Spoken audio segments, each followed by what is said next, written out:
What is up? What is up? What is up, ladies and gentlemen? This is Year of the Vet, and this is Robert Graves bringing it to you. I'm so glad that you're tuning back into part 2 of the two-parter with Andrew Pierce Esquire, Legislative Executive Assistant to the City Council of Edmonds, Washington. You know, if you didn't tune in last week, I urge you to stop the recording, go back to part 1 and listen to that before you go on. But if you don't, you're not missing the flow. You're just missing some good information. We did have a little cliffhanger that I'm sure that vets are interested in hearing other vets' opinion about, and that's the talk about marijuana use.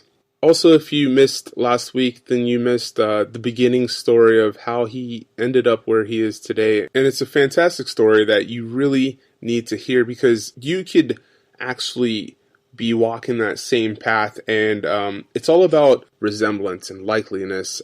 It's really about feeling like you could almost see the same story because you've been there before. And that's how healing happens. When we tap into mentors or those motivating stories that we can connect with, that's when healing happens. And that's when we kind of sit down and just listen without the biases. And so I really urge you to tap into last week's episode before moving on. But if you don't, that's fine, because there's so much information in this episode that it stands alone. And that's why it was okay to make this two-parter instead of going into one. In this episode, Andrew continues his talk on process improvement, not in the Six Sigma or Green Belt fashion, but more in the sense of really working on yourself and allowing yourself the opportunity to fail so you can learn and fail again. And in his words, fail fast, where before on previous episodes we've learned about failing forward, but failing fast in this sense means fail quick, learn from your mistake, fail quick, learn from your mistake, fail quick, learn from your mistake, until you failed enough times that you've actually succeeded in what you're trying to do. And it's a fantastic model that I'm going to start implementing into my own practice. So I really enjoyed that. But more than anything, Andrew talks about mentors and selection of mentors and who to look for in the outside world for somebody that's going to help guide you, because he didn't have that guidance and he knows the importance of it. And so that's why he's sharing that information with you today. So again, just another fantastic part to the already fantastic part 1. So I hope that you enjoy this. This is You're the Vet. It's funny. I don't know. Do you? Is that something you want to talk about? You know what's funny? I kind of like, yeah. You know what? Yeah. Okay. I will talk. Because I have a story that I haven't actually. I don't think I've actually put it out in the public, and I think I'm at that point too. Let's just pick up there. So we talked about meditation, and we talked about other techniques, and you actually just said something that I think is interesting, especially since here in California, and it just passed as a law that we'll be able to recreationally smoke marijuana very, very soon. I guess now, right? I'm going to apologize because I do not follow the very specifics of politics the way that some should, and I know that that's your forte now. So if I get anything wrong, yeah. Please. Oh, you know what? Don't apologize, but that's a stick in my craw for sure. I feel this is I'm going to go on a little tirade. Don't feel I'm beating you up right now. No. This isn't directed at you. But like I said, there's no one that has more of an affection for our system of government, the way it was founded, than me. Like, I'm just enamored with it.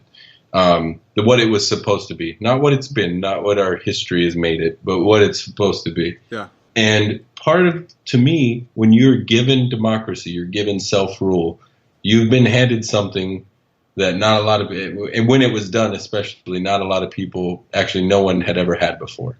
And part of me is like, because it was given to you, you have a responsibility to maintain it. And maintaining it is that civic duty. That civic duty is, all you have to do is vote. But in my mind, you have to have an informed vote. So that's like, That's my tirade. I'm over here shaking my head, yes, and up and down, because that's, I don't know. That's why I believe. Do we really want to go here? I guess you know what we'll spend a little time on it, okay? But that's why I'm kind of on the heated side. Is that just like you said, have the informed vote, and I am not informed enough because I have not made myself informed enough, which is my fault. But if I go out and just willy-nilly vote against something that I have no idea what I'm voting for, I believe that's irresponsible. And so I kind of get into it with obviously my wife and other people who feel that you should just vote because you have the right to. But anyway. No, you know what? I think so. Here's the thing also. The entire duty of that was not supposed to fall onto the citizen, but part of that duty to inform the voter was to fall on the media, and that hasn't happened. Mm-hmm. The reason the First Amendment exists is so the press can inform the public, and they're usurping their duty as much as people are usurping their duty as well. So there's problems in our system all over, and to me, you know, it's not something you can mandate by law. That's just something that a person has to like hold dear and agree to, that they're going to commit themselves to this experiment civilly and like, you know, really put themselves into it. And I, of course, I get on my horse and I see it as a duty and like all this stuff because I'm so enamored by our system as it was intended. You know, the founders, as they set it up, they weren't perfect men. No man is perfect. That's part of the reason they created that government the way they did. But it was supposed to allow us all to our own little spheres of liberty so that we could live in harmony right next to one another, no matter how many different people you had living next to one another. Yeah. Yeah, it's just, to me, it's like I fawn over it. I'm a fanboy of it. So, you know, I kind of hold it in a reverence that I don't think a lot of people do or just realize about it. But it's just, yeah, you know, I see it. And I get our system is very, like, not a lot of people want to get involved in it because right now it's like cleaning out a bilge. It's just dirty. Yeah, but you're on the if you're listening to this right now, you're on the beginning stage of President Pierce. So I firmly believe that, like, you have what it takes to make changes, and I'm excited to watch the process, and I'm thrilled to have ever met you and gotten to know you. And so, you know, not to sit on your lap too long, but yeah, I think that a lot of people can learn a lot from you by just kind of really following with an unbiased mind, because people, and I think that's a big thing, people walk into a lot of things with biases, and they don't want to open their ears. And kind of going back to when you were talking about going to see somebody about your anger management, you had to go into that with an unbiased mindset, with that this may work, it may not work, but I'm going to give it a shot. And so I do appreciate that. And that kind of goes back into what we started this off with, was marijuana, right? Weed. Oh, yeah, get up. Yeah, yeah, I'm going to get off on a tangent. So marijuana. Yeah, man. How did that help you, or how did it not help you? No, it helps me. No, I'm not going to lie, it didn't. You know what? I smoked a few times in high school, no doubt.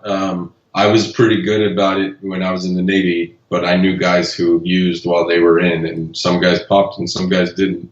But I pretty much avoided it while I was in. You know, I'd take kind of in a cheesy way, you know, I'd take oaths and things seriously. Yeah.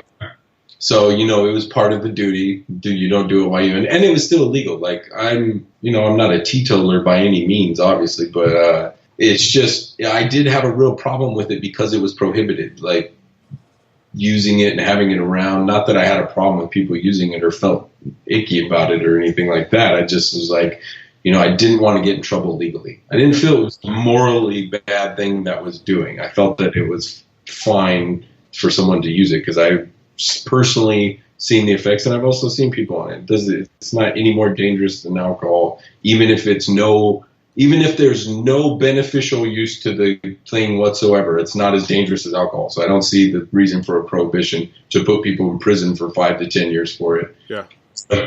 But pivoting off of that, how is it beneficial? I think in every way. And I think, now that we're going to be able to start studying this in a scientific way, they're going to be able to prove it with studies that, hey, this drug helps with anxiety.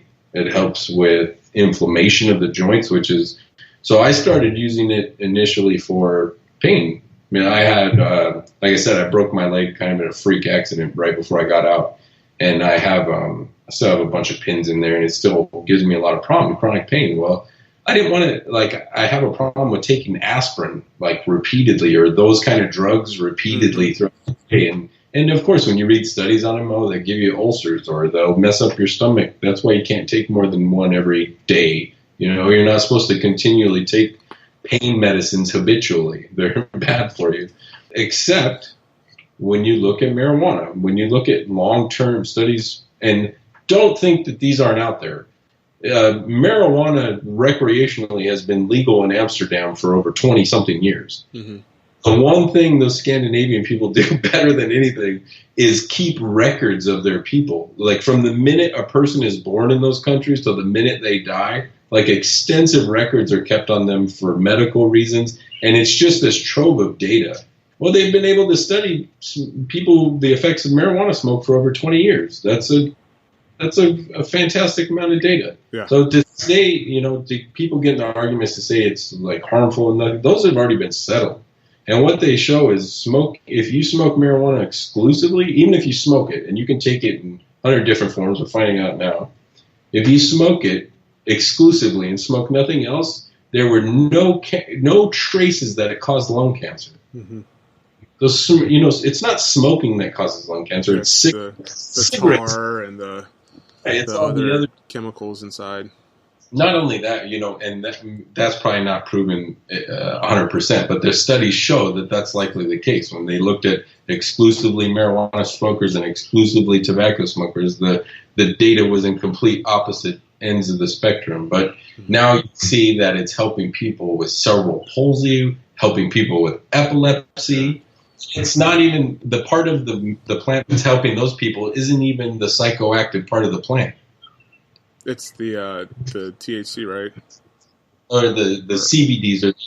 I had someone break. Okay, so I learned. I was representing my first job out of law school. I worked at a general civil litigation office, and one of our clients was a medical marijuana farmer in New Mexico, and it was an interesting case because they had some people who came in through their board. They had to have this board set up by state law, and they had to have advisory positions on the board. They had these people come in on these advisory positions, basically petition. They finally got onto this board, and then they tried this hostile takeover of the license. So we were representing the original license holders and against this legal action, and the grower basically sat in my office and gave me this education about marijuana, in the typical marijuana plant, no special strain or anything they do nowadays. There is 27 or 28 different active cannabinoids that each one of them has a different medicinal use. And it's so the CBD compound will help with inflammation and joint pain. There's one that helps with appetite and nausea. That's why they give them to cancer patients, because not only does it help with the pain, helps with the nausea from chemo, and gives them an appetite so they eat. Science is incredible. Yeah, it's incredible. It's incredible. If we didn't have a prohibition on it in this country, scientists could have found this out 25 years ago. And it's not as harmful as alcohol, so there's no reason to keep putting people in prison for it. Whether or not we want to let people use it, that's a different question. But now we're kind of, our little democratic experiment, our little laboratories of democracy are pushing back and saying, we're not going to keep doing this. But we keep getting off in the weeds. How does it help me? Pain relief. Also, the strands that I smoke, that I use, actually help with focus and creativity. They actually stimulate my cognitive abilities. So I've actually used it while studying and writing. Yeah. Because now, I mean, like you said, science, now they are basically cultivating this so you get the exact effect you're looking for. If you want a strain of marijuana that doesn't get you what you think of as high, like if you'd smoke weed, but just takes care of your pain, you can get that. Yeah. You can get the oils where you never feel like you smoked a joint like you're thinking. Yeah, if someone's never used it, I'm talking to like people who've never used it. Yeah. You know, if you've smoked a joint and you're thinking, oh, I get high like that, they have marijuana out there that will not do that to you, but has all the other beneficial medical effects. And so I use it for joint pain because of that. I have early onset arthritis. It's just a genetic thing. So my knees and ankles, and then of course my break on that stuff. And then I use it to perform what I do better. I get that, and you're right, because my wife's mom had MS, multiple sclerosis, so I saw how it aided her. And a good friend of mine, he's got cerebral palsy. You mentioned that, and I see how it aids him. And me, when I got out, I had my fun that first 6 weeks, 3 months, whatnot. I was like, all in, let's go party. And then I got into work mode and cleaned up that act, got a job and kind of, but I found that when I got more stressed near the end of my career with this aerospace industry, I started finding myself smoking more and looking forward to it. And it's not, I don't want to say I was getting addicted at all, but I was looking forward to it. I guess my thing would be for me, not for everybody else. For me, I knew that it's all about moderation, because I get into these bouts where just, in order to cope with other people's bullshit all day, and then, have to go in and be happy. My wife, I guess the small story is that one day, one of the Christmases, I go and open a present, and there's this Tupperware full of some weed that she had bought off her cousin. And it's her way of telling me, hey, you got to calm the fuck down. You're too high strung. You're all over the place. You're letting people get to you. So at those moments when it all builds up, she's right. And then, when I smoke or eat an edible, I'm a much happier person. But this is what happened to me, and I'll tell you kind of the turn. I saw that I was happier when I was smoking, and I was more relaxed and loose, and that affected me. What affected me was that I wanted to be happy without it, and I wanted to, now, with the pain and stuff, I've got arthritis in my knees.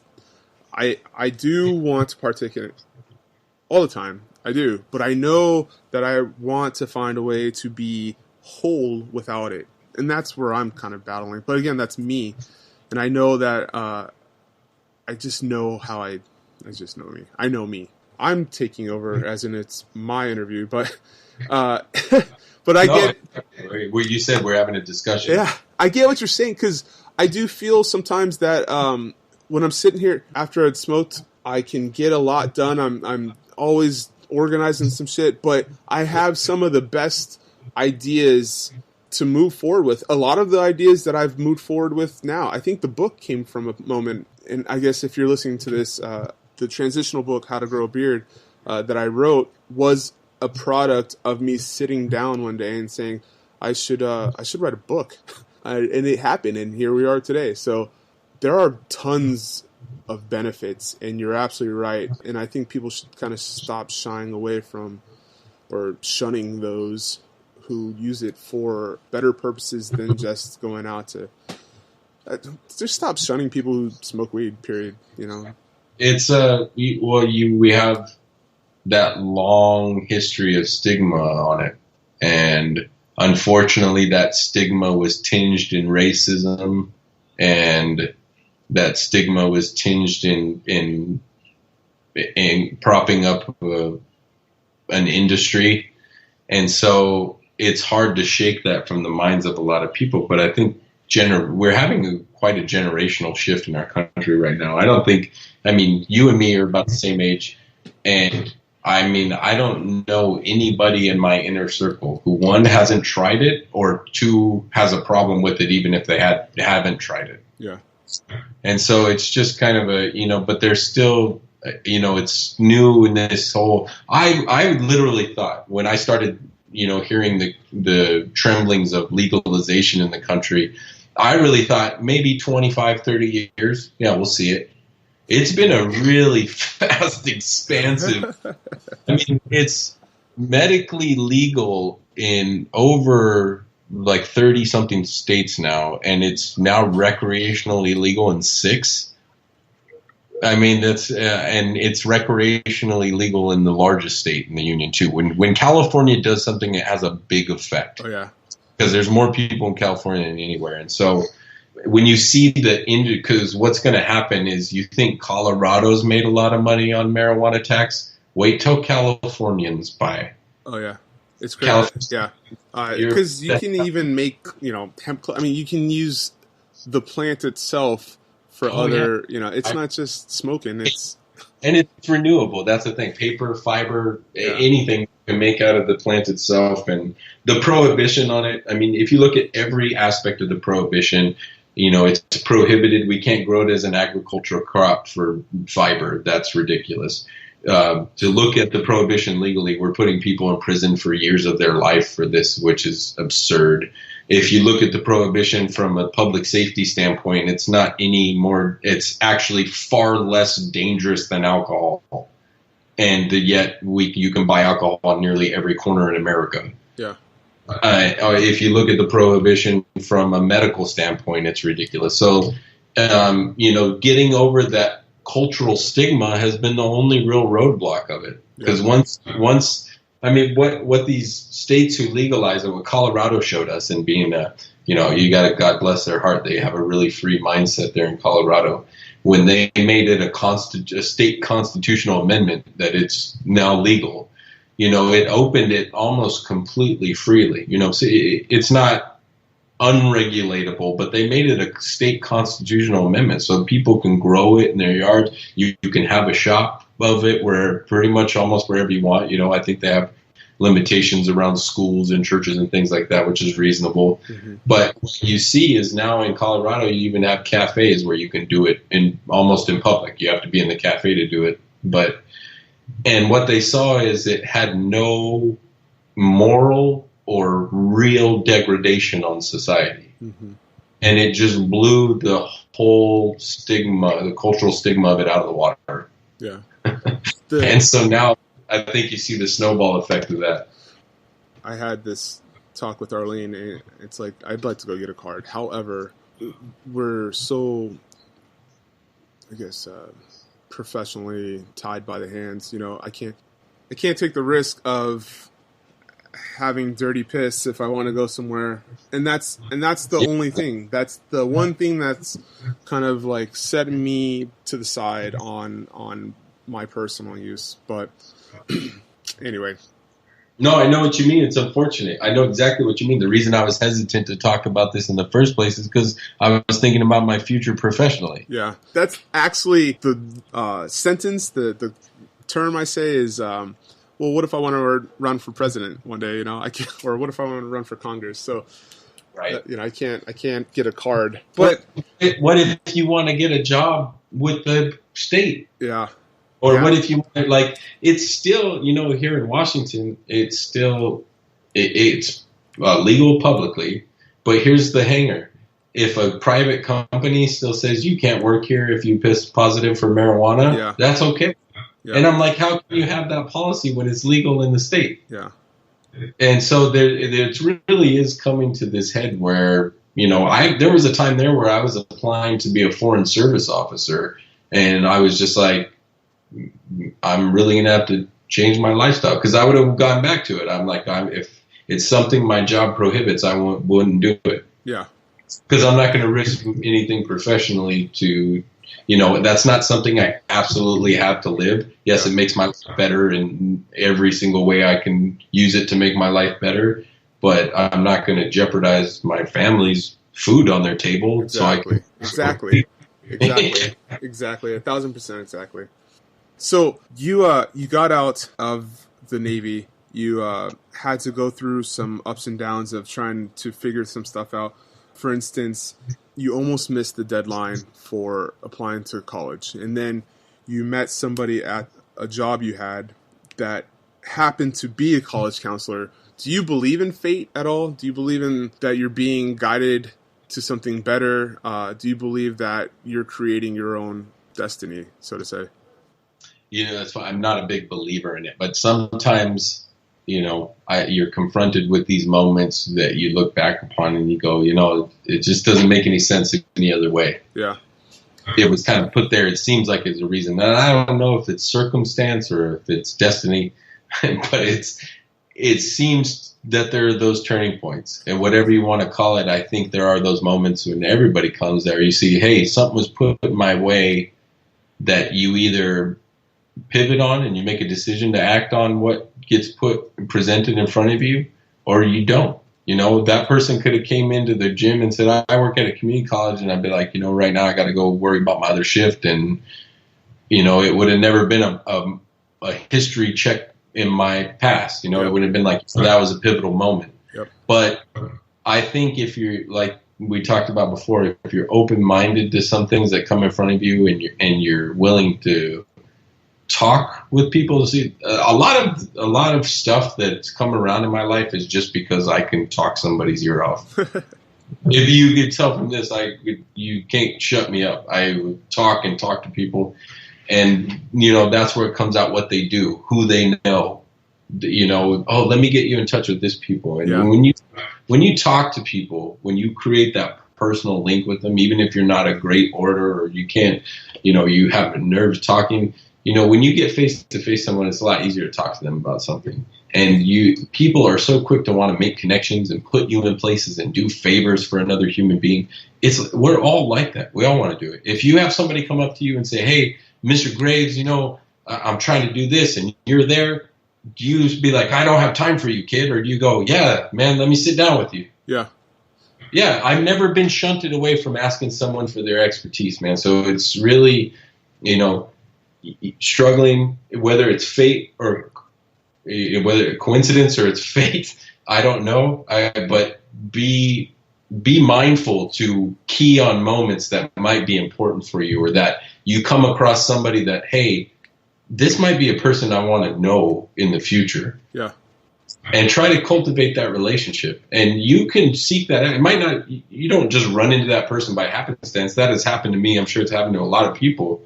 You can seek those people out too. Yeah. I want to be in this industry, man. Go find that guy who's there and go give him a call and be like, I want to be where you're at one day, man.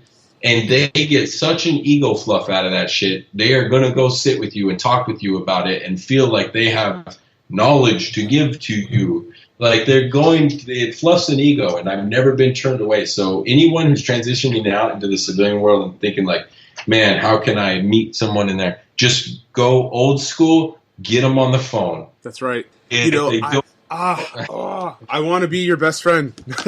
It's funny because anybody who is looking for a job as a transitioning vet, I always tell them, carry a USB with a resume on there, and if you have to print one out automatically, you can go get one real quick. But if you have a resume, go walk it into the place. Oh no. They only take resumes on Indeed or Monster. No. Listen to what I'm telling you. Yeah. It's easier to ask for forgiveness than it is permission sometimes. Go in there. Hi, this is my name. This is my resume. Here's a face to the name. Oh, I have to go put it in online? Okay, I'll do that tonight. But they know your face now, and they know that you're a go-getter. You've now stood out from the other 1,000 people who've also applied for that job.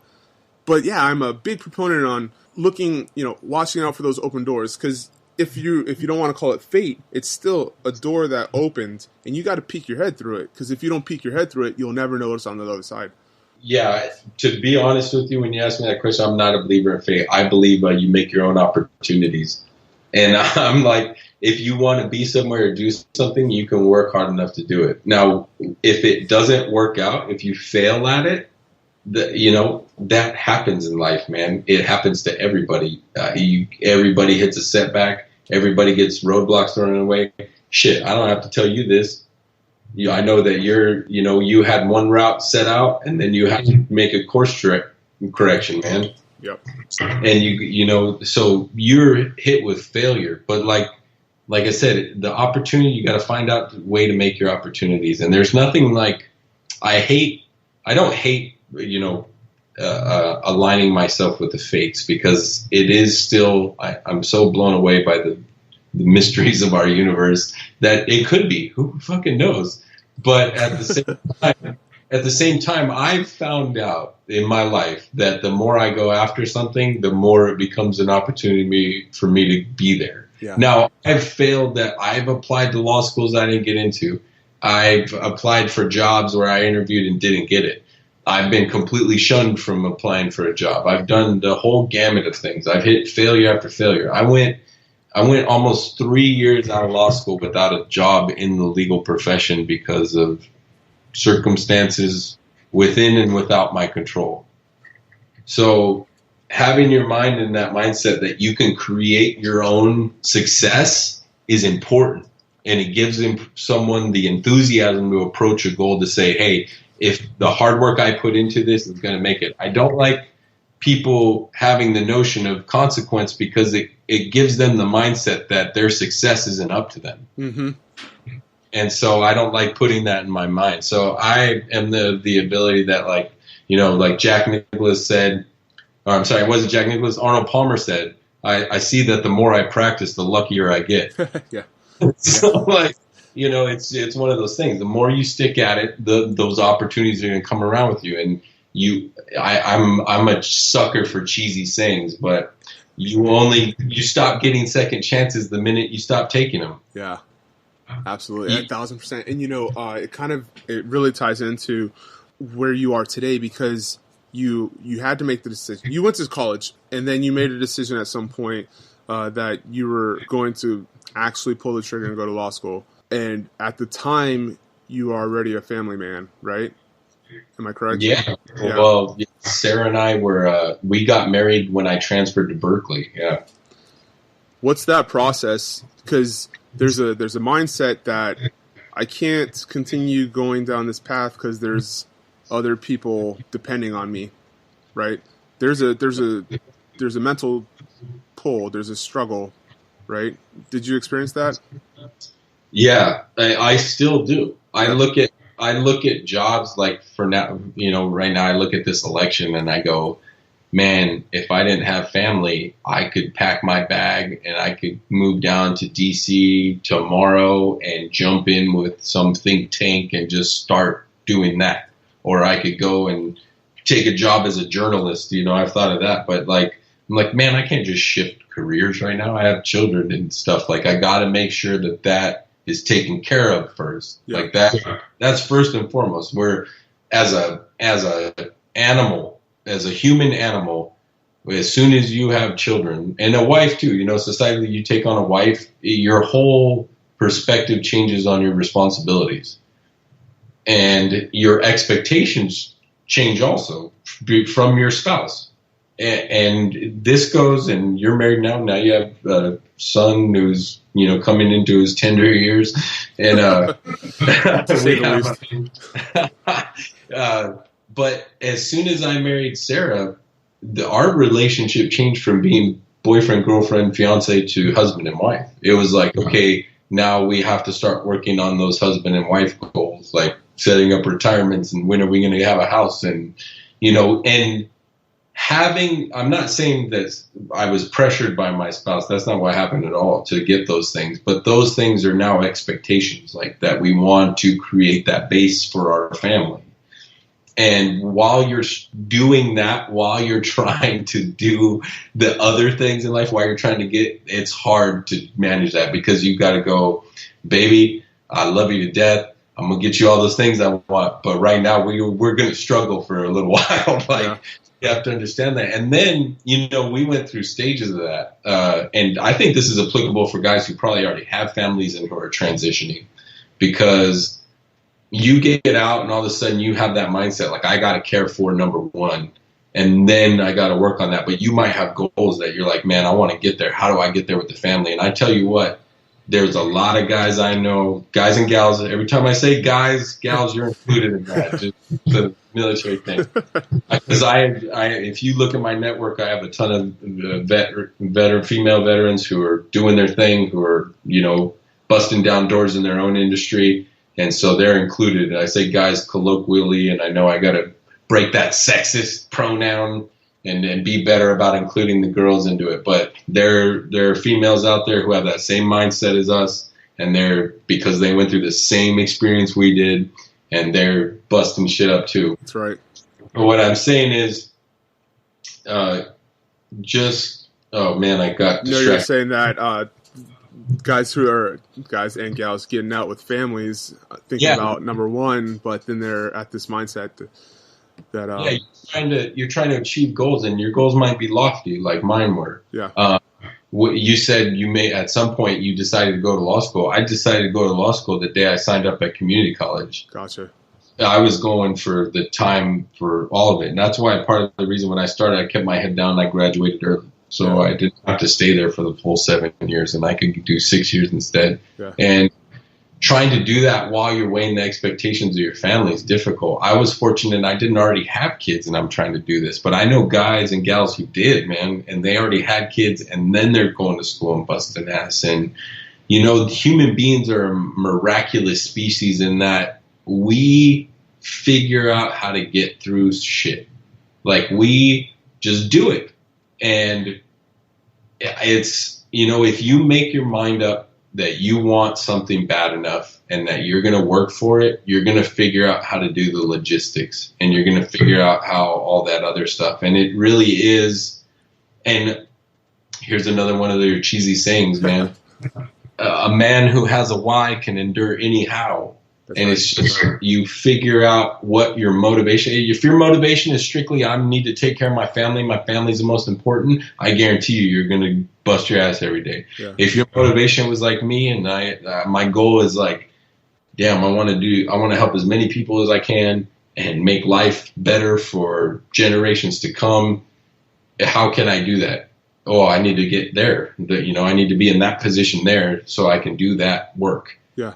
And I got it. But we're all humans, man. You have goals. I have so many floating goals at the same time. And you're going to have that if you're a driven individual and you're a family person. My goals are to be a good dad. My goals are my children know that I care and I'm interested in their lives and what they have going on. But at the same time, how do I make sure I'm out there hustling to get what I want? Because what I want to do takes a lot of energy and effort. Yeah. And time.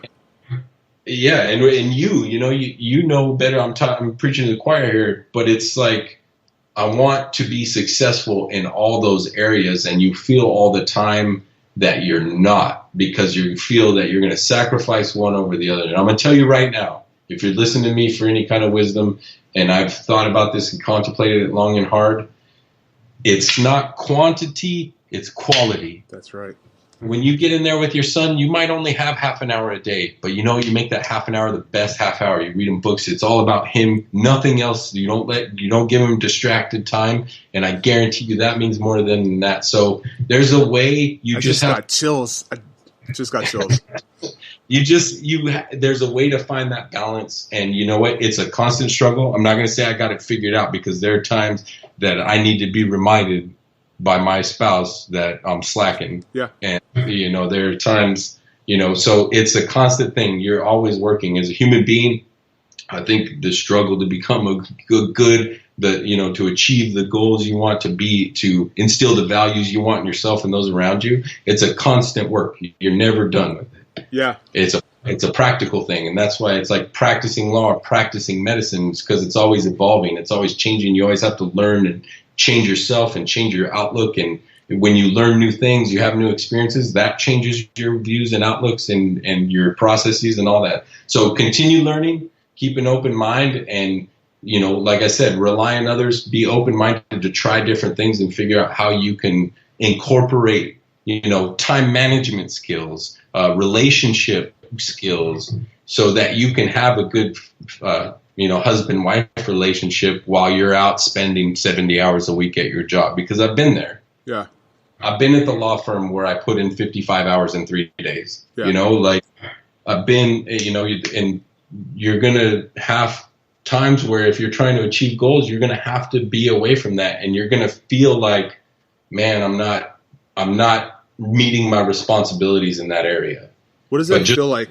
What does it make you feel like, and how do you deal with that? I know what you're saying, and I know how that feels, and I know that it makes me feel like I'm failing on one end or the other. And other people can look into our lives and say, man, you're doing it, you're being successful, and no matter how many people will sit here and tell me to my face that I'm doing a good job, I turn inside, I'm like, I'm not doing good enough. Yeah.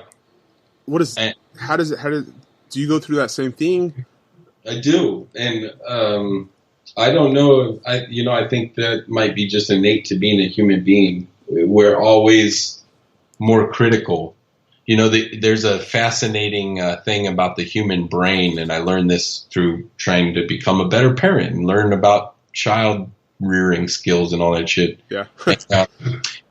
One thing I learned is that children believe praise about themselves more when you're talking to someone else than they do if you tell them directly. Uh-huh. Basically, what they're saying is if a child overhears you telling someone else that they've done good, they're more likely to believe it than if you tell them straight to their face. Because human beings are wired to be skeptical of things that were told directly. This person could be lying, but there's less of an incentive to lie to someone else about me. So I'm going to believe it more if I hear someone over talking about me. So like when you want to praise your kid, you don't praise it to them. You praise your kid to your wife. You tell them like, oh man, Jake was such a good kid today. He was so polite to this lady at the store. You're reinforcing the behavior. What I'm getting at though is we are in our mind, we are skeptical to believe the people who tell us, man, you're killing it. Yeah. And what's going to be more powerful is our own psyche, our own ego, and our own id saying, no, dude, you could be better. Yeah. No, man, you're not doing what you could do. And I think that comes from people who have goals, who have ambitions, who have drive, and that they're always looking to self-improve. One of the things, and this is going to be important for transitioning people, especially guys who go on to college and go that route or anything. If you're going to a new career, you want to try something different, you're going to feel a lot of times that you're not adequate, man, that you don't belong there. I did that over and over again, even if I earned it, man. I earned my way into law school. You have to jump through so many freaking hoops. When I got a seat, I still got there and was like, man, I don't know if I'm as smart as all these other people. Like I did the same thing they did to get there. And you're still going to doubt yourself. And I think it's part of our human condition. And you have to reflect, maybe take into some of what they're saying, take into account, but also realize, like, don't get so wrapped up into it that it takes you down, that, oh man, you're so driven to be better. If it's overwhelming you that you just see the fault in everything you do, man, go get some counseling. Because that's a problem where, a counselor can help you work that shit out in your own head so that you're not wrapped up around that and focused on it to a point where it does start hurting your relationships and other things. And, when you're confronted with that, because I think all human beings are, and I think there's just some people who are better at not letting it affect them and some people it overwhelms them. So you've been talking a lot about seeking help and asking, right? So yeah. There's kind of two facets to this. Was there a leadership role? Was there a mentor before you got out? And then who did you turn to? Was there a specific person on the outside that you turned to as a mentor, as a leader, somebody that you can tap into at any time with a question about, am I on the right path? Or can you point me, or whatever questions you had on attempting to regroup yourself and form back into society? Yeah, no. And that's why I'm sitting here stressing the importance of reaching out and finding people around to help you and reaching out for resources that can help you in different ways, is because when I got out of the service and I decided, okay, I'm gonna go to school, I'm gonna go to college, and this is what I need to do to achieve that. Like I told you, man, I put my head down, blinders on, and I charged through school as fast as I could. I hardly took advantage of the Career Resources Center. Uh-huh. I hardly took advantage of the Vets Resource Center. And it's because, luckily, fortunately, I was smart enough to do well in school with the hard work that I was putting in. Yeah. But what I learned over time, the more I got into it and just, head down, blinders on, charging through it, once I got to Berkeley, it was like, no, kid. We're here to teach you a way to think. It's not just about getting the assignments done. And so I really had to take a step back and reevaluate the way I was doing something. Also, so to answer your question, man, no, I really went about it solo and and I had, Sarah by my side pointing it out to me that, hey, you got to call people for help. And it's just the culture I grew up in, the area I grew up in, maybe just my mindset. I just didn't know or understand the importance of that, of reaching out for help to people. And I just figured, man, if I'm going to do this, I got to just do it myself and bust it out. And like I said, fortunately, I had the brains and the work ethic to carry me through. But I learned soon enough that wasn't everything, man. That wasn't going to get me where I wanted to go. Like, I had to work on my network. I had to do things, and that's what reaching out and talking to those career professionals about going to networking events and how to network and like learning all those auxiliary skills to get you where you want to go. It's not just about, okay, I have my law degree now, you're supposed to give me a job, right? No, that's the way it works at all. Yeah. So I learned that lesson. I had to learn that lesson the hard way. And so I'm looking back in hindsight and going, don't do what I did. Yeah. So it's really not like no, I had this person who guided me through. No, I didn't have that. So I'm telling you, go find that person that can help you and look for them in different areas. Like I said, in education, in a professional mentor, an education mentor, like you're talking about, somebody you can mentor. You really can cultivate that relationship. And I do that now. I really do. I find mentors in the areas that I want to be in. And you think, how do I find a mentor? That seems like a weird thing, right? You don't go up to somebody and be like, will you be my mentor? You're like a weirdo. It is something that has to happen organically, but it only happens once you put yourself in front of those people. Yeah. So you have to make that first step. And let's talk about mentor. What's important to look for in a mentor? I'll kind of start it off with, you should probably be on the same lines of goals, right? Yeah. Yeah. Right. It depends on what you're trying to do. If it's just a life mentor, man, find someone who, usually this ends up being somebody's spouse, but somebody who call you on your shit and you can talk to and work things out with, and just that you respect their opinion.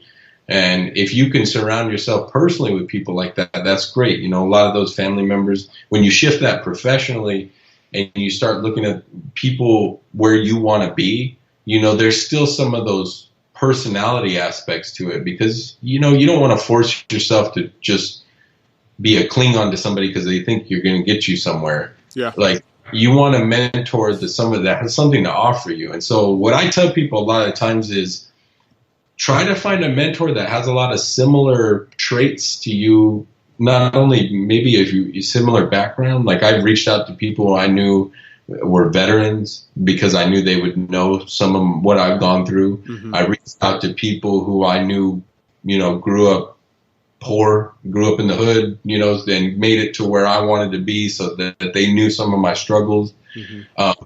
I would even say, if you're black, try to find a black mentor because they're going to know your struggles, man. If you're a woman, try to find a woman mentor because they're going to know your struggles, and those struggles are real. And anyone who tells you, oh, fuck all that discount, all that bullshit, dude, all that bias in our society is real, and it's affected people of color, it's affected women, it's affected minorities, it affects poor people differently than it affects rich people. And you know what? And rich people are in their bubble too. It affects them.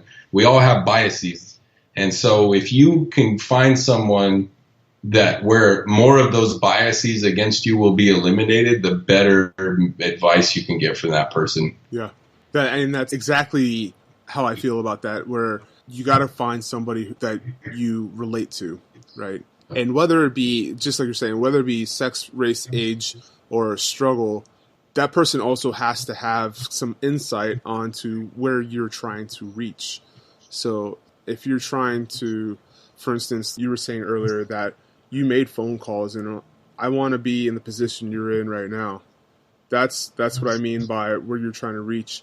So if you're listening right now, whatever goals you're trying to obtain, whatever you're trying to set for yourself, whether it be health, relationship, career, family, there's somebody out there who has already done this before you, and you don't have to walk out blindly with your head down, as you said, right? You just bulling through the education system until you get to the higher education. They're like, hey, no.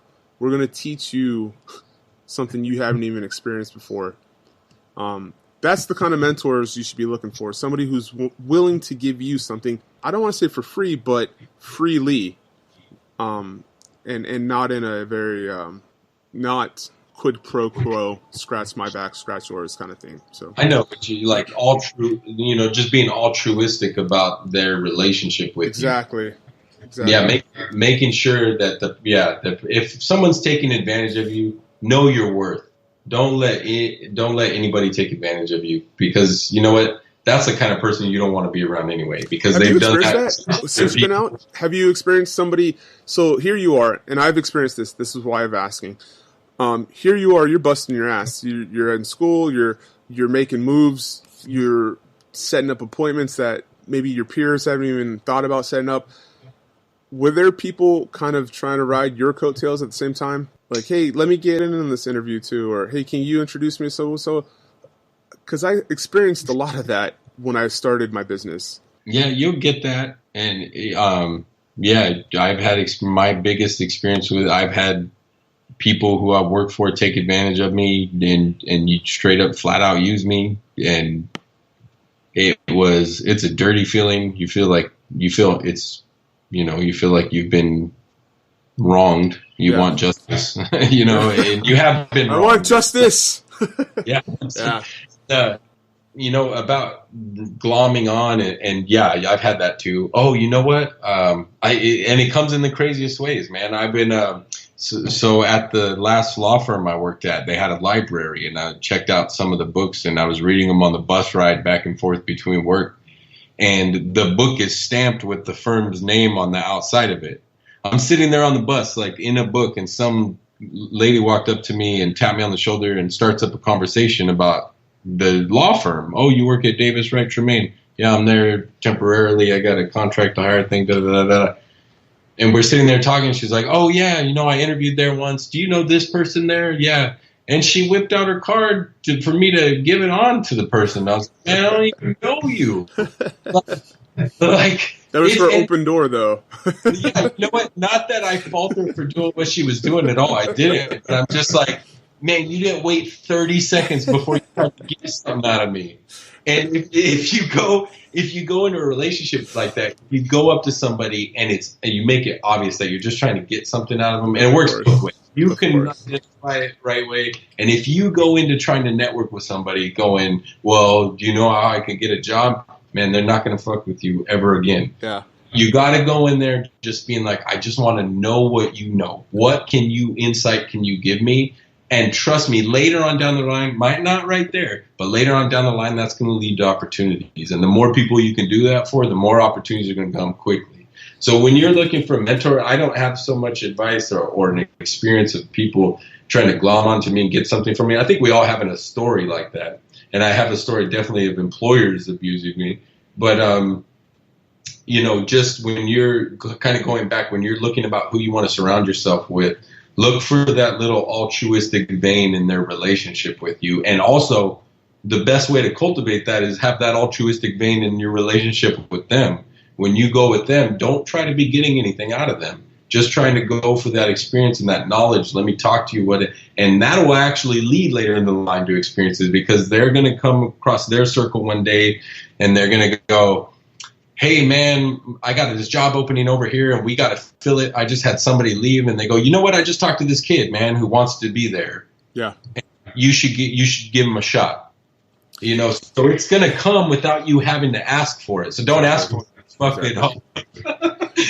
So there's a kind of essence, a taste of humility in that as well, right? You have to want something so hard and so much where you can taste it, you can see it, you can actually close your eyes and live in it. However, on the flip side, the aggression on getting it has to be smart too. And just like you're saying, very altruistic. Your intentions need to be correct. I like to talk about intentions, but you have to be humble, right? When you have the opportunity, to me, I can't speak for everybody, humility has worked best for me. In fact, I had a job interview, my very first job, my big company with Toshiba, my job interview. They were asking me all these questions about electronics. What's a diode? How does resistors work? Blah, blah, blah, blah. And then the questions started getting a little bit harder, and a little bit harder, a little bit harder. And then I said, you know what? I don't know this answer, but I can get back to you. And he had been testing me this whole time until I said, I don't know. Instead of, he wanted to know if I was going to bullshit him, and he's like, that's what I'm looking for. I'm looking for somebody who says, I don't know, and that they're going to get back to me. And that was one of those moments that, I mean, I had always done that. That's not something that like, oh, now I should start doing that. But it kind of formed that mindset that people don't need somebody in their life that's going to bullshit them. Yeah, that's true. And an employer especially, they don't want somebody they can't trust. You got to remember when you're going into a job interview, usually the person you're interviewing with might be the business owner, or it might be somebody who's put their entire career into that line of work. And they don't want to mess with people who are going to not take that seriously. Yeah. And, and they can read that.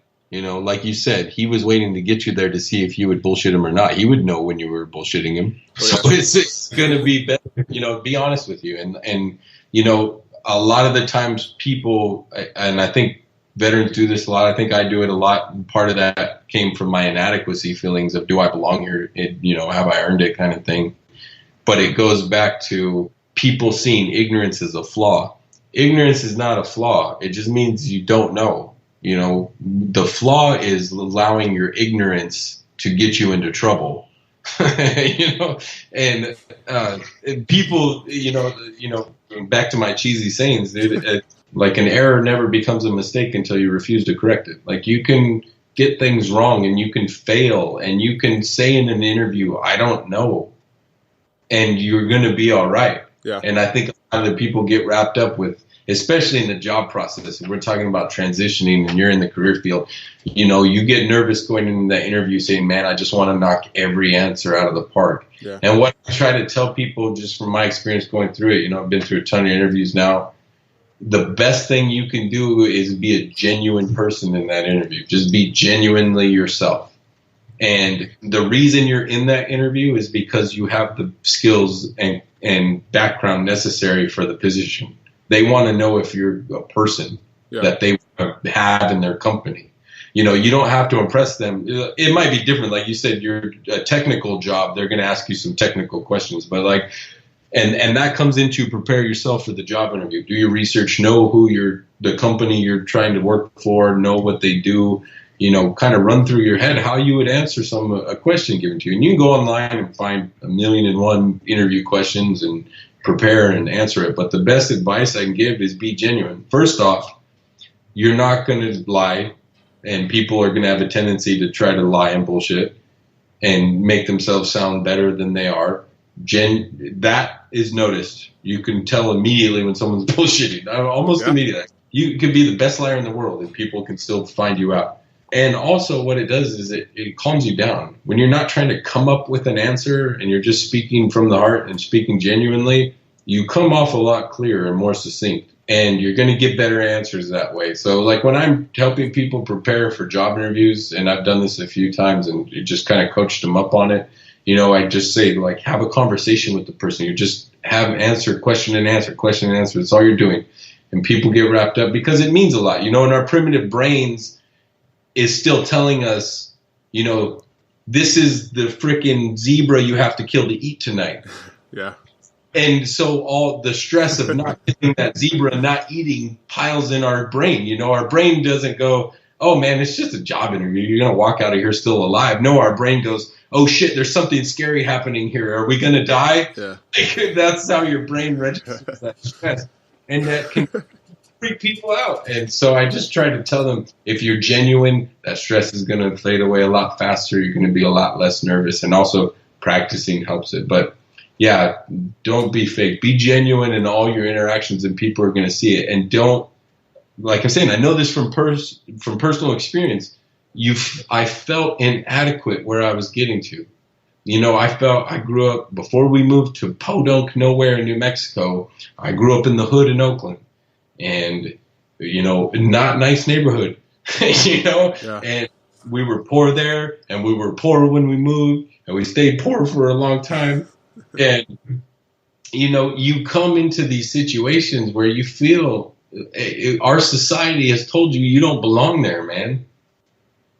And when you're going in for this interview for this new job that you thought you had no chance of interviewing for, or you're finally achieving that thing you set out to achieve, it's going to creep into your head, man, I don't deserve this. I don't belong here. Because like what you keyed on earlier, I'm not good enough. I'm not doing this right.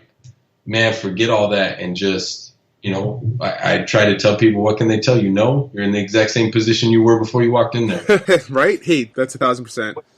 So you talked about touching on the word inadequate, right? We've both have said at some point we felt inadequate, and you're in this position where you're able to make changes in people's lives by your actions and how much you care about your job. In fact, recently you were spotlighted in the news publication locally, recognizing your hard work and the dedication to the City Council legislative. City Council. Yeah, and when we were talking over the week, trying to get to each other, you said that now you're actually also in a new group at work that's popped up to combat all the possible violations that the Constitution will see, right? So you're doing it, you're in it, you're doing it, and you're in a position that 4 years ago was still a dream. I mean, it was a goal, right? But it wasn't tangible. You didn't have it in your hands. You were still fighting for it. Do you still feel levels of inadequacy? Have you been embraced, I guess, by the community? Yeah, that feeling stays with you. Even after you get that job, and you basically just proven all your fears wrong, you're still gonna feel like, man, can I do this job? Can I get it done right? I know I did, and I think that's just part of being a human being. I think we all have those fears. I don't think it's exclusive to any individual. And so, when you get in there and you still feel inadequate, what helps is, not being afraid of making mistakes. Like I said before, I think every job I've ever been in, I made a mistake. Yeah. I did something wrong. And you have to understand that it's not going to be the end game if that happens. That, like I said earlier, an error doesn't become a mistake until you refuse to correct your mistake. Like, you have a second chance to fix the problem, and it's always done. And I've been in the room where I'm dealing with $1 million lawsuits and did something wrong in front of a courtroom, and I'm like, oh shit, like this is a big problem, and I was able to fix it. Yeah. So, not getting wrapped up in that, because what that does, confidence, right? Through confidence in your ability, and through the understanding that you've trained to be here, right? Yeah. Or you know what? You can be completely unconfident. That's what I'm saying. You be so fucking scared that you're going to get it wrong. You know what? Who cares? Get it fucking royally wrong. Mess it up on regard. That's how you're going to learn. Yeah. But don't be afraid. That's what I'm saying. People get into the position and then they feel like, oh man, I'm going to mess everything up. You know what? Like you said, you're there because of your training and your education, and you passed the job interview and they want you there. Yeah. It's okay to learn on the job, man, and to make a mistake. Most of the time, they're not even going to eat your shit for it. They're just going to help you fix it. And then if you make the same mistake over and over again, they're going to get tired of it. Yeah. But if you make a mistake, that's not so. Don't be afraid. My whole point is, don't be afraid to fail, man. Give it your best shot, And if your best shot wasn't good enough, you learn what could have been better, and you go, and the next time you do it that way, and you get better, and you learn, and you evolve as you grow throughout your profession. And now, yeah, I do feel confident in my job and what I'm doing, and the advice that I give, because, you know, I have 6 council members turn to me and go, you know, what's your professional opinion on this? Yeah. And I got to give it to them straight, and I got to know what I'm talking about. I can't sit there and fumble around. And so, you know, those kind of nerve-wracking things make me over-prepare and make sure that I know that I can answer those questions when I'm asked, and know what questions are going to come up. But I wasn't there when I started. And this is a start for me. But in law school, I interned doing this kind of work. And, you know, I groomed myself to do this work so that when I got there, I could do it. But, you know, even when I started this, you know, I'm nervous. Am I going to do what they like? And, you know, when you get that feedback after you do a project and you did this good, or you get feedback and you say, hey, this could be better, this can be different, or I was looking for this, you know, take it constructively. Don't be afraid to make mistakes first off, because your mistake isn't going to be the end all be all. You're going to move past that. So don't seize yourself up into inaction because of your fear of failing. Yeah. Allow yourself to fail. What I tell people when I'm training them now, or we're working on something together, I say, fail fast. Yeah.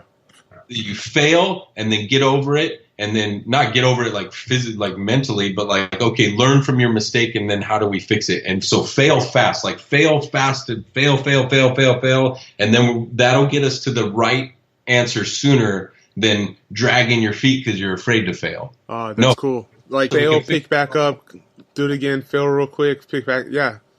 We'll get to the right answer sooner. I like that. McNulty, a friend of mine, that the very first person I'd interviewed, he had fail forward, right? Whatever you fail with, make sure you're moving forward in the learning process of how you failed. And that really ties into Dr. Carol Dweck, who wrote Mindset, about growth mindset. You could learn from your mistakes to learn that you're not perfect in the process, but you can learn, and the fact that you can learn is the learning process itself. So, okay, I guess to wrap up, what I wanted to ask is, what's the end goal? What's your end goal? Like, personally? Yeah, so you're hearing this, I guess, how would I say this? How do you know when you've succeeded on the path that you're walking? Oh, man.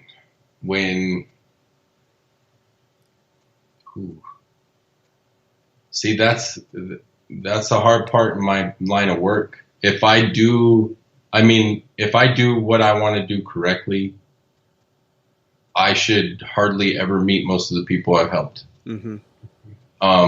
So to know that I've done what I've done and I've achieved my success, my personal success, and the things I want to do professionally, that might be an abstract marker. But the way I've tried to measure my success, and I don't say always, actually, this is something that has evolved over time, like everything else. You know, I want people to get away from that mindset that shit just happens like a eureka moment. No, everything usually happens building. Thomas Edison went through 1,000 models of the light bulb before he got one that worked. You know, like, you gotta build on things and learn from your mistakes and move forward. And what I've actually come up with is kind of like and I'm still working on it, it's not completed, but it's like a personal mission statement for my life, like the kind of person I want to be, mm-hmm. kind of values I want to have in myself and instill in myself to live by, you know. And I think if I can look back at the end of my life, no matter where I end up professionally, because things could change, you know, that you never know where you're going to end up professionally and what you want to do, and goals might change, and something might take me off of the professional path I'm on now to take me somewhere else completely. You know, you can never know that. But if at your core you have a mindset of the way in which you want to live your life as a person, as a human being, as a professional, and you can look back on those things and you say, yeah, I did everything with that. And no matter what I did it with those values in mind. I did it with that mindset. that's when I know I'll be professional. If I can, or that I've met my goals and I've become successful. If I can look back on my life and I said the entire time I made my public service career about helping people and not enriching myself, I've done it right. Mm-hmm. If I look back and I made sure that, I didn't neglect my family for work purposes and I didn't neglect work for family purposes, that I did it right. Mm-hmm. And so what I've done, instead of saying like, my goal is to get this job, my goal is to be Senator Pierce one day. And once I've achieved that, I'm saying, no, man, that's becoming Senator Pierce is not the goal. Becoming Senator Pierce is the start. The process. Yeah. Yeah. And so I set more of an abstract mission for myself, the kind of person I want to be going forward, so that it applies no matter what I'm doing. Yeah. I'm volunteering. I joined the Rotary Club, so I'm a Rotarian now, and I just joined the VFW here, and so I want to be involved with those things, and I want to take those values with me into that, and that's personal to that's why I'm not talking about specifically what that is for me, because I want that's something you got to think about and be personal. But in my life, what I've said is, I'm going to set up this criteria about the man that I want to be at the end of my life. And so long as I bring that into whatever I do, I will have been successful. Oh, man, that's great. I think everybody could kind of pull from that and make that their actual personal existential goal. And it's similar, right? I tell people all the time, I've given more books away than I've sold. And it's, I hope that on the back end that people have listened or can listen to this. This is now going to be on the internet for hopefully generations to pull from. And I hope somebody can tap back into this and be like, this was a conversation that changed my life. And I never have to meet them, but I hope that somebody can legitimately walk away from the service and, instead of falling face first into the mud, be able to be a better person because of these conversations. So I sincerely appreciate you taking the time away from your busy schedule, your family, and sitting down and talking to me. I know it's been a while in the making, but it was definitely worth it, I feel, for sure. Yeah, it was, man. I appreciate it. I was looking forward to it the whole time, and just I'm glad we finally, I'm a hard person to pin down, so I'm glad. I was like, all right, let's do this now, set a time, because I get so distracted in everything I want to do and going on, and so many different projects I barely even start and don't finish. I know the feeling. I know the feeling. You don't even have to break it down to me. I get it. There's a question I like to ask the vets that do come on here. Is there another veteran that you have in your mind that could be on this show that has something to give, to pay it forward, to give back to those generational vets behind us? Yeah. Do you have somebody in mind that could do well on the show? Because I'm going to tap into them. Yeah, off the top of my head, I do. You know what? I got a couple. I know a vet. She was at my command right after me. I never served with her, but she showed up right after I cycled out. And then she ended up going to Berkeley right after me. So, she came into Berkeley right as I cycled out of Berkeley. And she's actually she might be interesting because her line of work now is in new media, and she's a writer, and she does podcasting and stuff like that. So I know that's kind of an up and coming thing. Her name is Maggie Young. She was in the Navy, Berkeley grad. Like I said, she's worked in news. She broadcast news. She's written a book. She's published a ton of articles. She's a pretty liberal chick. She's kind of out there, but she's a great person and probably has a ton of insight about that aspect. And her cycling out of the Navy in your footsteps, and then into Berkeley in your footsteps, and then on to you're the vet in your footsteps. So, right, yeah. It was just like I said, I never knew her, and then I had a shipmate that I served with. Hey, this one of our shipmates is trying to go to Berkeley. Man, can she talk to you about it? I was like, yeah, sure. And I met her for the first time and she was trying to decide where to go to college. But, you know, it was kind of such a rare thing. You talk about those coincidences, you know, just so happened my buddy Tony knew her and knew me, and hey, talk to this guy. And actually she said from our conversation is what led her to go to Berkeley. And she said that was one of the best things she's ever done. So, you know, look for those little opportunities in life and talk to people about what you're trying to do, because you never know where contacts will come out of, man. That's right. Well, hey, Andrew, again, I'm going to wrap it up. And I sincerely had a fantastic time. One of the best conversations I've had in a long time with an adult. So anytime you want to get back, if you ever have something you want to get out into the world, just tap into me. It's been a pleasure getting to know you on a much, much, much deeper level than we've actually had time to sit down and talk. So I appreciate that. And for anybody listening, if you ever want to, let me ask that. If anybody listening wants to tap into you, can they? Definitely. You can find me on LinkedIn. It's my full name, Andrew Nathan Pierce. And my general email is like my name, Andrew, ANDREW, period, Pierce, PIERCE, period, ESQ, like short for Esquire, at gmail.com. You can always email me just straight up. If you're looking for advice or you want to talk about something, I'm free. I'll get back to you as soon as I can. I'm always down to help vets and turn them onto resources and be that resource that I wish that I had. And you know what? They were out there when I was there. I just didn't know to look for them. Yeah. So, yeah. Well, again, thanks, Andrew, and everybody who's listening and then tuned in for either this one long recording or the two shorter recordings. I sincerely hope that this was something that has helped. And so until next time, with whomever we have, hopefully maybe Miss Maggie Young. I'll let her know. Until next time we talk, this is You're the Vet.